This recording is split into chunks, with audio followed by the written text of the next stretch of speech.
लोग पहले ध्यान देते पेपर के लिए हाइगेंस के द्वितीयक तरंगिकाओं का परावर्तन कह लीजिए चाहे आप अपवर्तन कह लीजिए, दोनों ही मोस्ट इंपोर्टेंट माना जाता है, पूछा भी जाता है। इसका जो थ्योरी है एक बार बस आप ध्यान से देख लो, पूरा बात आपको समझ में आ जाएगा। हाइगेंस के द्वितीयक तरंगिकाओं के सिद्धांत के आधार पर आपको प्रूफ करना है परावर्तन की व्याख्या। अच्छा, परावर्तन आप क्या जानते हैं, 10 में पढ़े थे आप कि जब कोई प्रकाश की किरणें किसी चिकनी या पालिशदार सतह पे आके टकराती है और टकरा के उधर चली जाती है, तो इसको हम क्या कहते हैं, प्रकाश का परावर्तन। उसमें दो चीजें और पढ़े थे आप, एक पढ़े थे परावर्तन के नियम में, पहला नियम आपने क्या पढ़ा था कि प्रकाश की जो आपतित किरण होती है, जो आपतन बिंदु होता है और जो परावर्तित किरणें होती है, तीनों एक ही तल में होती है, पहला नियम पढ़े थे। दूसरा नियम आपने क्या पढ़ा था, आपतन कोण और परावर्तन कोण आपस में बराबर होता है, कोण आई बराबर कोण आर, ये बात आपने पढ़ा था, ठीक है। उसी बात को सुन लो, ये परावर्तन की जो व्याख्या करना है उसी बात का व्याख्या करना है। कैसे देखिएगा, आपने जो भी लाइन लिखा है मैं फिर से बता दे रहा हूं, आपको करना क्या, बस बोर्ड पे देखना है, जो भी लाइन है पूरा मैं बोल के बताऊंगा। इधर देखिए आपने लिखा है कि जेड, देख लो भाई, ये थोड़ा सा मैं और बड़ा कर दे रहा हूं, बातें ना कीजिए, ये एक परावर्तक पृष्ठ है। कैसा पृष्ठ बताइए, परावर्तक। परावर्तक पृष्ठ का मतलब होता है, एक तरफ हम कलई कर दिए, एक है जेड और दूसरे का नाम क्या है भाई, जेड डैश, ये परावर्तक पृष्ठ है। अब बात को समझना, मैं कई बार फिगर को अच्छे से आपको समझाने का प्रयास करूंगा। सोचिए, अगर आप जब उसमें पढ़ रहे थे नियमित परावर्तन, पढ़े थे आप लोग, नियमित परावर्तन में क्या पढ़े थे आपने कि प्रकाश की किरणें अगर जो आएगी, अगर जो दो समांतर प्रकाश की किरणें आएंगी तो टकरा के पुनः वापस उसी दिशा में चली जाएंगी, यानी ये नियमित होता है, राइट, नियमित होता है। लेकिन हमको नियमित नहीं, थोड़ा सा हमको अलग समझना है। अब जो अलग समझना है वो क्या समझना है, थोड़ा ध्यान दीजिएगा। आपने जो बात लिखा है पूरा बात मैं समझा रहा हूं। अब देखो, दो किरणें अगर जो समांतर आएंगी, बात समझिएगा, ये दोनों किरणें समांतर आ रही हैं और यहाँ पे समतल तरंगाग्र बना हो। कैसा तरंगाग्र बना है, समतल। समतल का मतलब 90 डिग्री। अब देखिए कंडीशन क्या होगा, सोच के देखिए, यहाँ पे ये प्रकाश की किरणें जैसे आके यहाँ पे टकराई, समय यहाँ पे टी बराबर क्या है, 0, समय यहाँ पे टी बराबर क्या है, 0, और यहां से एक तरंगाग्र हम मिला लेते हैं और इसका नाम हम रख देते हैं ए और इसका नाम रख देते हैं बी, और ये हमारा समतल तरंगाग्र है। ये कैसा तरंगाग्र बताइएगा, समतल तरंगाग्र। ध्यान से देखिए, ये आघात, ये जो प्रकाश की किरण है, जो पहली प्रकाश की किरण है वो बिंदु ए पे स्पर्श कर चुकी है, समय कितना लिए है, टी बराबर 0, लेकिन जो दूसरी तरंगाग्र की, ये जो समतल तरंगाग्र का जो दूसरा सिरा है ये नहीं स्पर्श किया है। अब कंडीशन समझिए, बात समझिएगा, ये जैसे यहाँ टकराया ये रिफ्लेक्शन होने होगा भाई, क्लियर बात है, इसका रिफ्लेक्शन होगा और ये आगे बढ़ेगा। अब देखिए, ये आगे बढ़ने वाला है और इसका रिफ्लेक्शन होने वाला है, बात समझिएगा। अब ये जैसे आगे बढ़ेगा, जैसे आगे बढ़ेगा, अब आप कह रहे हैं सर इसका भी रिफ्लेक्शन होगा, क्लियर बात है, जो प्रकाश की किरणें आएंगी वो परावर्तित भी तो होंगे जी, परावर्तित हो गई। अब बात समझना ये है कि जब t बराबर यहाँ 0 था तो यहाँ भी t बराबर क्या था, 0 था। अब यहाँ ये v की स्पीड से, किस स्पीड से, v के, अब v की स्पीड से है और t सेकंड में इतना दूरी तय की है। अब ये जब यहाँ से यहाँ जब ये दूरी तय कर रही है, जैसे b से और ये a डैश तक जैसे पहुंच रही है, a है और ये क्या है, a डैश है, जैसे ये a डैश तक पहुंची है, पक्का है इसने दूरी कितना तय किया होगा, vt, दूरी कितना तय किया होगा, vt। अब बात समझिए, जितना दूरी ये तय की है हम मानते हैं कि ये भी उतना ही दूरी तय करेगा, ये भी उतना ही दूरी तय करेगा ना जी। ये पूरा हम ना बनाए, पूरा ना बनाए, सुनिएगा, ये वाला किस स्पीड में है, v के स्पीड में है और t इसका समय है। तो अगर जो यहाँ से यहाँ जाने में जितना दूरी तय करेगा, इसको भी तो उतना ही दूरी तय करना पड़ेगा। अब देखिए, जितना ये दूरी तय करेगा उतना ये दूरी तय करेगा। अब हम करेंगे क्या, तो जब रिफ्लेक्शन कराएंगे उस समय एक लंगड़े प्रकार का प्रयोग करेंगे और यहाँ से यहाँ तक की दूरी को माप लेंगे और यहाँ पे एगो चाप काट देंगे, यहाँ पे क्या कर देंगे, एगो चाप काट दिए। अब बात समझना है, जैसे यहाँ से हमने चाप इस पे काटा, मतलब स्पष्ट हो गया कि ये जो भीटी दूरी हमने तय किया था वही दूरी यहाँ पे तय हुआ है, वही दूरी तय हुआ है। इसको चाहे तो हम क्या कर सकते हैं भाई, आगे बढ़ा सकते हैं। अब दिक्कत ये है कि जो ये प्रकाश की किरणें आई है इसका भी तो रिफ्लेक्शन होगा, होगा ना भाई, क्लियर बात है। अब इसका भी रिफ्लेक्शन होगा और ये रिफ्लेक्शन ऐसे हो गया। अब आप देख सकते हो जो प्रकाश की किरणें आई हैं और उसका फिर परावर्तन भी हो गया है, क्लियर बात है। अब बात समझना है, इसका भी रिफ्लेक्शन हो गया, ये जो प्रकाश की किरणें आई हैं इनका भी रिफ्लेक्शन हो रहा है, ये टोटल बातें हो रही है। अब यहाँ पे आप ये देखो, यहाँ पे ये जो कटान बिंदु होगा ना, ये जो कटान बिंदु होगा और नजदीक होगा, ये थोड़ा सा, ये कितना दूरी है, थोड़ा सा यहाँ माप लो इतना, तो लगभग यहाँ से ये इतना, लगभग यहाँ पे होना चाहिए, ठीक है। और यहाँ से होगा तो यहाँ से ये किरणें फिर से मिला देंगे, अब ये किरणें हो जाएंगी, तो ये किरणें आ रही हैं और ये टकरा के फिर से क्या हो रही है भाई, जा रही है। इसको थोड़ा सा और मैं सीधा बनाता हूँ, ये किरणें टकरा के जा रही है, ठीक है, और ये किरणें हो गया। अब बात समझना, इसमें थोड़ा ध्यान दीजिएगा, ये ए है, ये ए डैश है, और यहाँ पे जो हम ले रहे हैं ये वाला समतल, ये बी डैश होगा। तो ये देखो, ये वाला ए डैश समतल तरंगाग्र है और ये ए डैश बी डैश भी क्या है, समतल तरंगाग्र है। और आने वाली किरणें पैरेलल आई है और पैरेलल क्या हो रही है, जा रही है। तो ये तो आने वाली किरण आ रही है, जा रही है, क्लियर है। नियमित परिवर्तन हमने ऐसे ही पढ़ा था। अब हमको समझना है ए बी और क्या है, ए डैश, एक ट्रायंगल यहाँ पे बना हुआ है, एक triangle A dash B dash A बना हुआ है। अब इसमें आप वही बात लिखे हैं कि जो ए से ए डैश तक पहुंचने में जितना समय लगा है उतना ही समय बी को ए डैश में पहुंचने में लगा है, और उतना ही समय, देखिए चाप जो काटा गया है, ये जो नाप के चाप काटा गया बराबर चाप काटा गया, और यहाँ से इसको हमने दर्शा दिया तो वो एक समतल तरंगाग्र, इधर के लिए समतल तरंगाग्र ये हो गया, इधर के लिए समतल तरंगाग्र ये हो गया। अब यहाँ पे और भी बातों को समझना, थोड़ा ध्यान दीजिएगा। आपको पता है यहाँ पे एक अभिलंब खींचते हैं ना जी, यहाँ भी एक अभिलंब खींचेंगे, और आपको पता होगा आने वाली प्रकाश की किरणें जो होती हैं उसके बीच जो कोण बना होता है उस कोण को क्या कहते हैं, आपतन कोण कहते हैं। पढ़े होंगे आप लोग, क्या कहते हैं, आपतन कोण कहते हैं। अब देखिए, जब इसको आपतन कोण कह रहे हैं, एक बात बताइए, अभिलंब और इधर कितने डिग्री का कोण बनेगा, 90 डिग्री का। तो जब ये आई है तो इधर वाला कितना होगा, 90 माइनस आई होगा, कंफर्म है। अब उसके बाद सुनिए, सबसे बड़ी बात तो ये है कि जब ये आई और ये 90 माइनस आई है तो इधर वाला भी तो पूरा कितना होगा, 90 होगा, 90 होगा। अब देखिए दिक्कत क्या है कि जब ये पूरा 90 होगा तो ये वाला पूरा, हम पूरा को लेंगे, ये वाला पूरा हमारा आई था, ये आई था, तो ये वाला पूरा आई हो जाएगा। अब ये अगर जो पूरा हम आई ले लेते हैं तो इसको फिर से हमको क्या मानना पड़ेगा, 90 माइनस आई मानना पड़ेगा, 90 माइनस क्या मानना पड़ेगा, आई मानना पड़ेगा।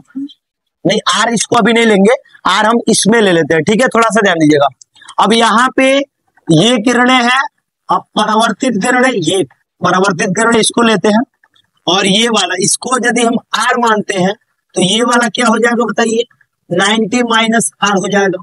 इस वाले को भी हम पूरे को आर कर लेते हैं तो ये वाला पूरा कंडीशन क्या कहलाएगा, 90 माइनस आर कहलाएगा। पूरा का पूरा कंडीशन हो गया। यहाँ पे आपको ये पूरा समझना होगा, थोड़ा सा ध्यान दीजिएगा।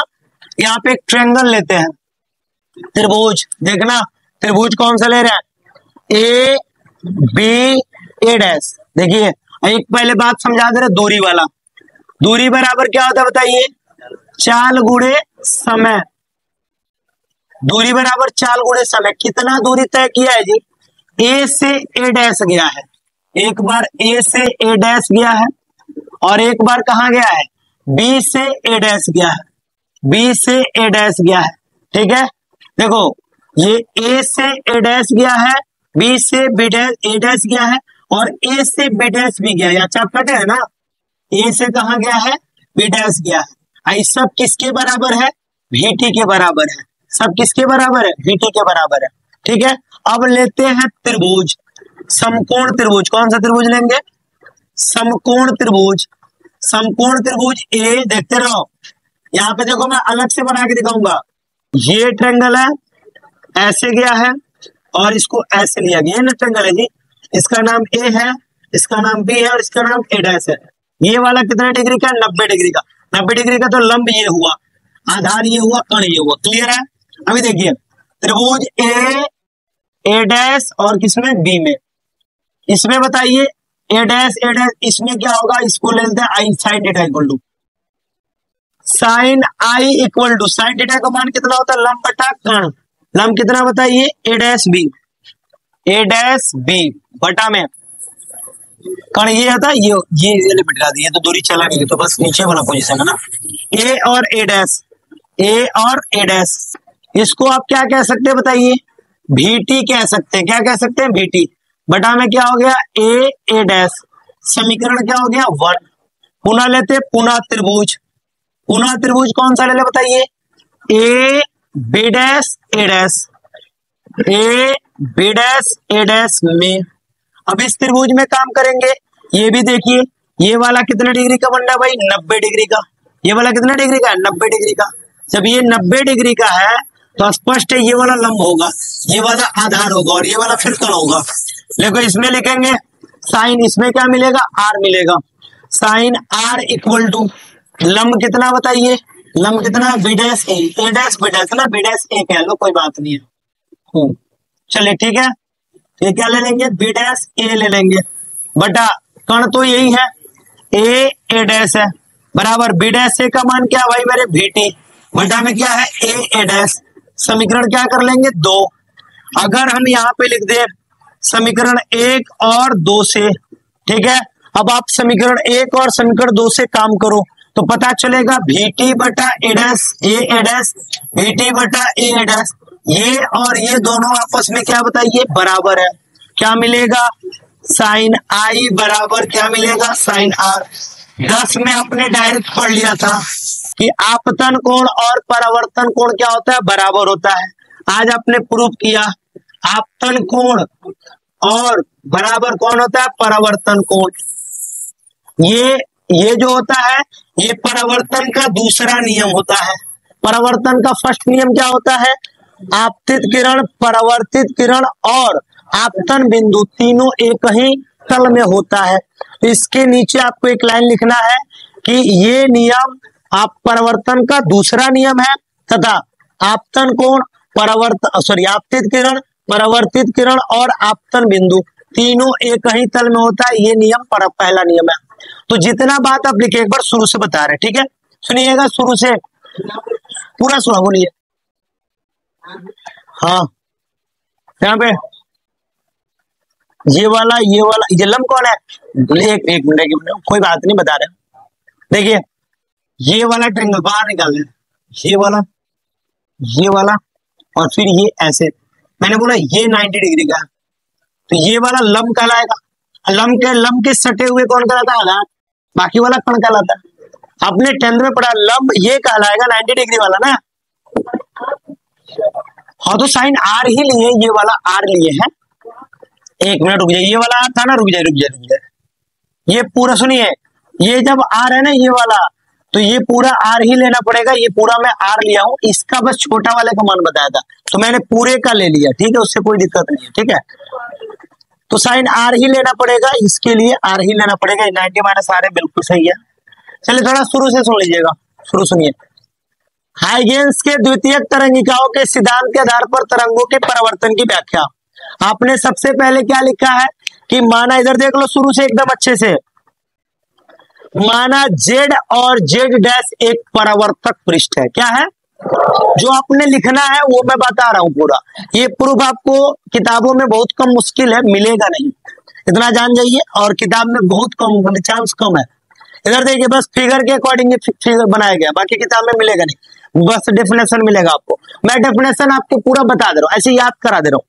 माना Z और Z डैश एक परावर्तक पृष्ठ है, उस पर एक 2 समांतर किरणें आ रही हैं, जो AB एक समतल तरंगाग्र है। तो आपने क्या करना है कि जब फिगर बनाना है तो 2 को बुलाइए, एक को सटा दीजिए, एक को रहने दीजिए। देखिए ऐसे दिमाग में ये बात स्टार्ट रहे कि समांतर किरणें आ रही हैं जहां AB एक तरंगाग्र बना रही है। AB क्या बना रही है भाई, तरंगाग्र।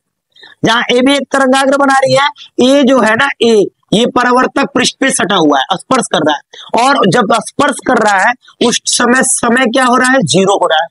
और समय जैसे बढ़ा, और ये दोनों, ये जो तरंगाग्र है AB, अब ये समय v के स्पीड में चल रहा है, अब ये दोनों चलेगा। अब चलेगा तो स्पष्ट है कि ये वाला चलेगा इधर और ये वाला होगा रिफ्लेक्शन। तो जितना दूरी ये तय करेगा उतना ही दूरी ये तय करेगा। क्लियर है? वही बात मैंने समझाया। और क्या होगा दोबारा, तो अब देखिए यहां से फिर एक लाइन लेगा खींचेंगे और ये ए डैश है और इसको बी डैश मान लेंगे और ये भी हमारा क्या है, समतल तरंगाग्र। और ये जो किरणें आके यहाँ टिकी हुई है ये फिर रिफ्लेक्ट हो जाएंगी और ये आपका नियम हो गया पूरा। देख लीजिए ये छोटू सा नियम, ये नियम है ना, ये नियम है। और आपको यही बताना भी है कि माना जेड और जेड डैश एक परावर्तक पृष्ठ है, उस पर एक समतल तरंगाग्र ए भी है और बिंदु ए समय जब टी हो रहा है तब स्पर्श कर रहा है और बी जो है भी के स्पीड से टी समय बाद जितना दूरी तय करके ए डैश को टच करेगा उतना ही दूरी का एक चाप काट लेंगे और ए से चाप काटेंगे तो ए डैश बी डैश एक हमारा दूसरा तरंगाग्र बनाएगा। इसी के बारे में हाइगेंस महोदय ने बताया है। अब ये जो किरणें हैं ये रिफ्लेक्ट होके चली जाएंगी पैरेलल। अब उसके बाद हम आते हैं फिर से और इन कोणों का कुछ चर्चा कर लेंगे। कोण के बारे में बस फिगर की जानकारी देनी है, लिखना आपको मात्र इतना ही। देख लीजिए, अगर इस लाइन को जो लड़का लिखने को सीख गया, हम कह रहे हैं हाइगेंस का नियम लिख दिया, अब आपको लिखना क्या है, पूरी बात मैंने लिख दिया। उसमें आपने लिखा था कि दूरी बराबर 4 गुणे समय, जितना दूरी ये चला है उतना दूरी, वही आप ए बी डैश नाम वगैरह लिखे थे। और फिर इसके बाद देखिए 2 ट्रायंगल बना हुआ है, एक ट्रायंगल आपतन कोण के लिए और एक ट्रायंगल परावर्तन कोण के लिए। और दोनों ट्रायंगल में आपको पता है B A dash A B dash, जितना देखो जी बी से ए डैश जितना चला है मेरे भाई, ए से बी डैश उतना ही चलेगा। मैंने पहले बोला जितना बी से ए डैश चला है उतना ए से बी डैश चलेगा और ये दोनों जितना जाएगा वो हमारा bt होगा, क्योंकि दूरी बराबर 4 गुणे क्या होता है, समय होता है। तो ये दोनों, ये और ये दोनों बराबर है और इनके बीच में ये कहीं ना कहीं बन रहा है, ए और ए डैश के बीच में कहीं ना कहीं बन रहा है। अब ये समतल तरंगाग्र पहला था, इसके अंतर्गत ये दूसरा निकल गया, इसी के बारे में उन्होंने चर्चा किया है, उसी के बारे में बताया जा रहा है कि जो पहला था तो पहले के जैसा ही दूसरा भी मिल गया। और उसके बारे में जो चर्चा हुआ, मैंने ट्रायंगल ले लिया समकोण त्रिभुज, एक बार ट्रायंगल लिए ए बी और ए डैश, ये ट्रायंगल लिए, इसमें आपको पता है ये आने वाली किरण है तो आपतन कोण बनाएगा sin i बराबर, अब लंब ले लिए ए डैश बी बटा कर्ण ले लिए ए डैश। मैंने इसको अलग निकाल के दिखाया है कि ये लंब है और ये आधार है और ये जो बचेगा वो कर्ण कहलाएगा। ये हो गया एक हमारा समीकरण 1 हो गया। इसी के तर्ज पे दूसरा भी मैंने ले लिया, दोनों को मैंने बराबर दर्शा दिया कि जब समीकरण 1 और 2 से काम करेंगे ये वाला और ये वाला बराबर होगा, जब ये दोनों बराबर होगा तो sin i और sin r बराबर होगा और sin से sin कट गया, i बराबर r हो गया। इस बात को 10 में आप खाली नियम में लिखे थे, परिवर्तन के नियम में sin r और सॉरी आपतन कोण और परिवर्तन कोण आपस में बराबर होता है, लेकिन कैसे होता है इस बात का प्रूफ आज पढ़ रहे हैं। ठीक है मेरे भाई।